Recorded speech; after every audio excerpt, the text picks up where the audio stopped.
दोस्तों सुबह का नमस्कार। मैं अरविंद कुमार यादव आप लोगों के सामने एक नए मुद्दे पर चर्चा करना चाहता हूं।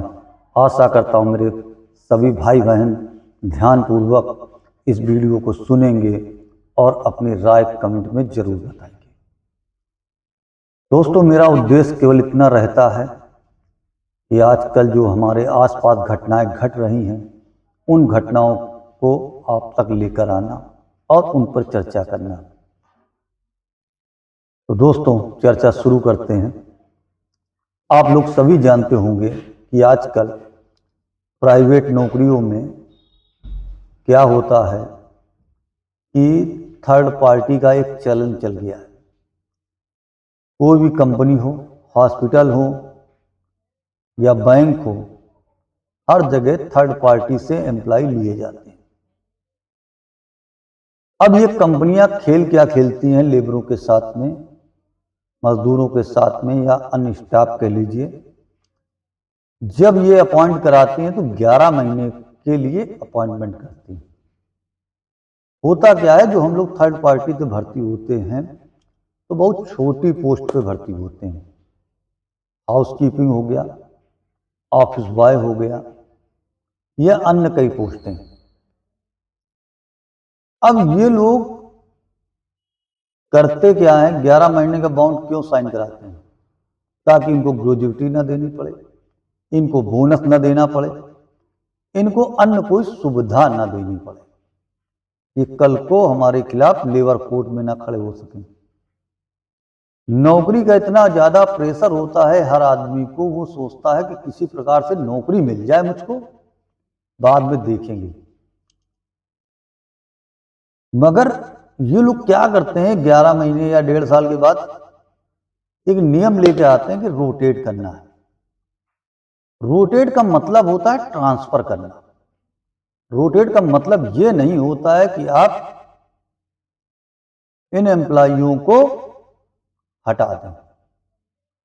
भाई मान लीजिए आपको ट्रांसफर करना है तो आप एक जिले से दूसरे जिले करिए।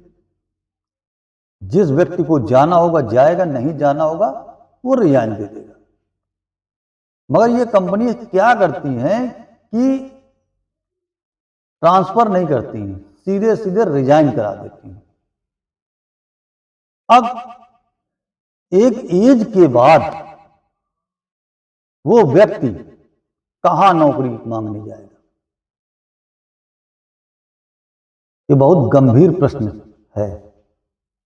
और सरकार से मैं अपने यूपी सरकार से, केंद्र सरकार से, सुप्रीम कोर्ट से मैं यही चाहूंगा कि इस प्रकरण को गंभीरता से लेते हुए इंसाफ दिलाने के लिए उचित कार्रवाई करें। क्योंकि कंपनी फंडा बना इस वजह से रखती है, ना बोनस देना पड़े, ना ग्रेजुइटी देनी पड़े या अन्य कोई सुविधा इन लोगों को ना मिल सके। आपको एम्प्लॉय की जरूरत है तो आप डायरेक्ट रखिए। 40 साल की एज के बाद कौन सी प्राइवेट कंपनी जॉब देगी? ये बहुत गंभीर प्रश्न चिन्ह है, इनको सोचना चाहिए सरकार को। और मैं चाहूंगा कि जिन लोगों के साथ ये घटनाएं घटती हैं वो खास तौर पर मेरे इस वीडियो पे कमेंट करें, कहां जॉब कर रहे हैं, इन चीजों को बताएं, ताकि सरकार से हम लोग एक साथ इकट्ठा होकर इस रोटेट नाम के शब्द को अपनी लाइफ से हमेशा के लिए खत्म कर सकें। या हमारे जो भी भाई बंधु हैं जो आने वाले समय में प्राइवेट नौकरी की ओर देखते हैं, जो कम पढ़े लिखे हैं या पढ़े लिखे भी हैं, वो लोग भी जब ये ज्वाइनिंग करते हैं तो विशेष रूप से ध्यान नहीं देते हैं और इनसे कंपनी घुमा फिरा के 1 साल का बॉन्ड साइन करा लेती है। और उसमें साफ लिखा होता है महीन महीन अक्षरों में कि या 1 साल के बाद आपको कंपनी कभी भी हटा देगी। तो क्यों हटा देगी? हटाने का कोई रीजन होना चाहिए ना, कि हमारे काम में कमी है, कुछ कमी है, तब हमको हटाया जाना चाहिए। आज मैं 12 साल से प्राइवेट नौकरी कर रहा हूं, हर 2 साल में मेरे साथ भी यही घटना घटती है। रोटेट का मतलब हो गया ट्रांसफर। कुछ कंपनियां हैं जिनका मैं नाम लूंगा, जैसे कोटक हो गया, HDFC म्यूचुअल फंड हो गया। ये कंपनी करती क्या है, रोटेट का एक नियम बना रखा है। जो मेरी जानकारी में आई है कि इन कंपनियों के माध्यम से में यही सिस्टम चलता है। HDFC हो गया, कोटक हो गई, कई और अन्य कंपनियां हैं जो सूत्रों से जानकारी मुझको मिली है, ये रोटेट के नाम पर हटा देती हैं। अरे रोटेट के नाम पे आप मुझको ट्रांसफर करिए कहीं।